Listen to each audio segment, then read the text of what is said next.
Assalamualaikum warahmatullahi wabarakatuh. Perkenalkan, nama saya Muhammad Isman Faik dari Prodi Pendidikan Agama Islam dengan NIM 2012336 Fakultas Tarbiyah dan Ilmu Keguruan. Ya, di sini saya akan menjelaskan mengenai pentingnya mata kuliah kewirausahaan bagi calon guru. Di sini juga saya akan sedikit menceritakan pengalaman saya selama mengambil praktek di mata kuliah kewirausahaan ini.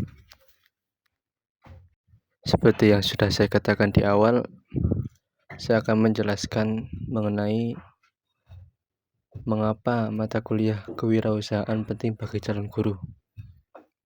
Karena mata kuliah kewirausahaan bagi calon guru, apalagi seperti kita ini calon guru agama, itu bisa membantu dalam menghadapi perubahan teknologi dan ekonomi, sehingga calon guru menjadi lebih siap, kreatif, dan inovatif dalam menghadapi pendidikan modern. Hal ini juga bisa dijadikan sebagai pekerjaan sampingan, mengingat gaji guru berbeda-beda di setiap daerah. Mata kuliah kewirausahaan juga sangat relevan bagi calon guru pendidikan agama Islam, dikarenakan dapat membekali keterampilan praktis. Selain ilmu agama, calon guru PAI perlu memiliki keterampilan praktis untuk mengelola sumber daya, baik itu waktu, dana, maupun sumber daya manusia. Keterampilan ini berguna untuk mengembangkan program-program keagamaan yang inovatif dan mandiri, menumbuhkan kreativitas. Kewirausahaan mendorong calon guru PAI untuk berpikir kreatif dalam mencari solusi atas berbagai permasalahan yang dihadapi dalam lingkungan pendidikan. Ini penting untuk mengembangkan metode pembelajaran yang menarik dan efektif. Menanamkan nilai-nilai Islam.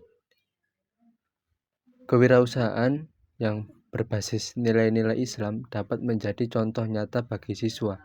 Calon guru PAI dapat mengajarkan pentingnya bekerja keras, kejujuran, dan tanggung jawab melalui tindakan nyata. Selanjutnya, membuka peluang usaha. Keterampilan bisnis kewirausahaan dapat membuka peluang usaha bagi calon guru PAI. Mereka dapat mengembangkan produk atau jasa berbasis agama yang dapat memberikan manfaat bagi masyarakat. Meningkatkan kemandirian. Dengan memiliki jiwa kewirausahaan, calon guru PAI akan lebih mandiri dan tidak bergantung pada pekerjaan tetap. Mereka dapat menciptakan lapangan kerja sendiri atau mengembangkan usaha sampingan. Di sini saya dan kelompok mengambil beberapa menu seperti yang sudah dipaparkan, yaitu 1.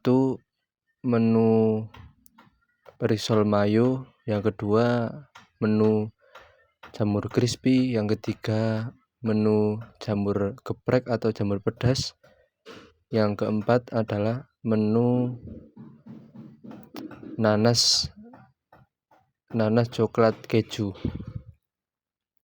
Dari 4 menu di atas itu memiliki berbagai macam bahan dan rempah yang menjadikan makanan atau menu-menu tersebut menjadi berkualitas dan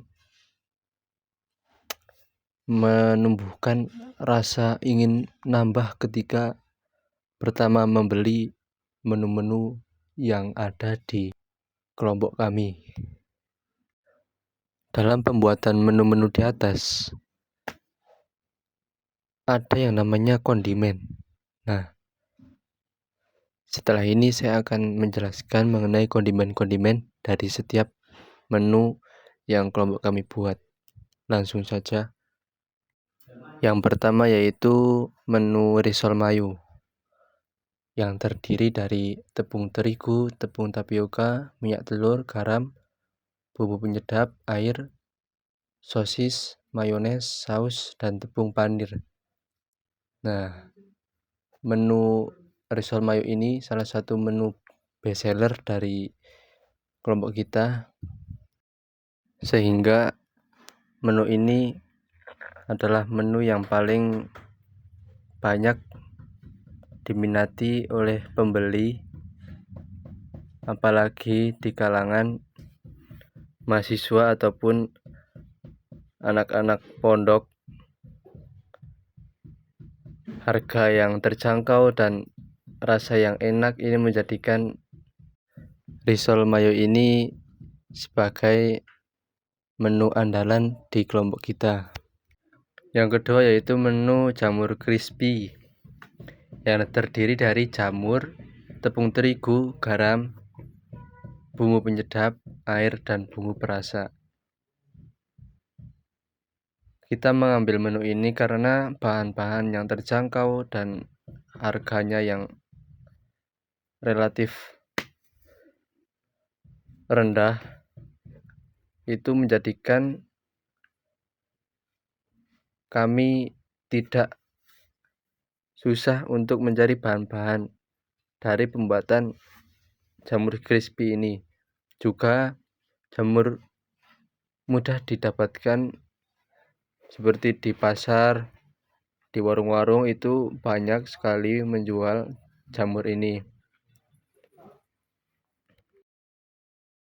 Dan juga pembuatan yang mudah menjadikan kita memilih salah satu menu ini, yaitu jamur crispy. Menu yang ketiga yaitu jamur geprek atau jamur pedas yang terdiri dari jamur, tepung terigu, garam, bumbu penyedap, air, dan cabai. Pembuatan jamur pedas ini tidak jauh beda dengan pembuatan jamur crispy. Cuman bedanya kalau jamur geprek ini ditambahkan cabai dan digeprek akan menjadi jamur geprek. Menu ini juga salah satu menu favorit bagi anak-anak, karena seperti yang kita tahu, anak-anak zaman sekarang itu sangat suka dengan jajanan yang berbau-bau pedas. Maka dari itu kita mengambil menu jamur geprek ini sebagai salah satu menu di kelompok kita. Menu yang terakhir yaitu menu nanas coklat keju yang terdiri dari nanas, kulit lumpia, meses, keju, dan susu. Menu ini adalah menu satu-satunya yang memiliki rasa manis, karena menu-menu sebelumnya yaitu seperti jamur crispy, jamur geprek, dan risol mayo itu semua berbau pedas atau asin. Nah, tapi walaupun menu ini beda sendiri, tidak kalah ramai dengan menu-menu sebelumnya. Menu ini banyak juga dibeli karena rasanya yang enak, manis. Nah, setelah adanya pembuatan menu, pasti ada yang namanya penjualan. Nah, siapa target pasaran kita?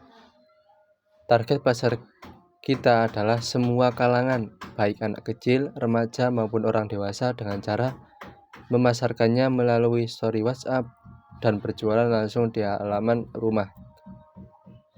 Dari target ini akan lebih mudah untuk terjual dan tersebar, karena kita juga menggunakan media story WhatsApp. atau sosial media. Sosial media ini adalah salah satu media yang sangat efektif bagi target pasaran kita. Lebih mudah dijangkau, lebih mudah dikenal. Jadi selama awal kita berjualan sampai dengan akhir ini, berapa pieces keseluruhan penjualan, yaitu terhitung dari tanggal 28 September sampai dengan 26 November 2024 kita berhasil menjual 296 pieces risol mayo, 100 porsi jamur crispy dan geprek, dan 19 porsi nascok. Walaupun hanya segitu tidak seberapa, tapi itu adalah pencapaian dari kelompok kita yang sudah cukup luar biasa, karena ini first time dari kelompok kita perseorangan menjalankan bisnis yang bisnis ini kita pun belum pernah menjalankannya. Nah, maka dari itu kita sangat bersyukur atas pencapaian tersebut. Di atas ini ada beberapa bukti testimoni dari pembeli-pembeli kita yang menunjukkan respon positif. Ketika kita mendapatkan respon positif dari pelanggan, kepuasan itu muncul secara alami dari penjual. Nah, dari testimoni tersebut adapun kritik dan saran yang menjadikan kita untuk selalu meningkatkan produk kita, bukan untuk menjadikan saran atau kritik tersebut menjadi hambatan untuk perkembangan bisnis yang sudah kita jalani. Dan alhamdulillah juga selama penjualan dari awal sampai akhir, semua pelanggan ataupun rata-rata pelanggan itu berkomentar positif terhadap produk kita. Sampai ada yang mengatakan ketagihan dan ingin tambah terus. Nah, dari komentar-komentar ataupun testimoni yang dilontarkan oleh setiap pembeli, kita jadikan sebagai motivasi agar semangat dalam menjalankan tugas praktek kewirausahaan ini dengan penuh semangat dan insya Allah berkah. Kita juga bersyukur mengambil praktek ini karena dapat menambahkan pengalaman kita dalam dunia bisnis. Saya dan kelompok saya jadi mengerti kerasnya dunia perdagangan di luar sana. Tidak semudah yang kita bayangkan. Seperti kita membeli, ternyata berjualan itu lebih effort atau lebih mengeluarkan banyak tenaga, pikiran, dana, tetapi itu semua akan terbayarkan ketika kita mencapai target yang kita targetkan. Seperti itu. Mungkin cukup sekian yang bisa saya sampaikan dari pembelajaran kewirausahaan ini. Kalau ada yang bermanfaat bisa diambil, kurang lebihnya mohon maaf. Assalamualaikum warahmatullahi wabarakatuh.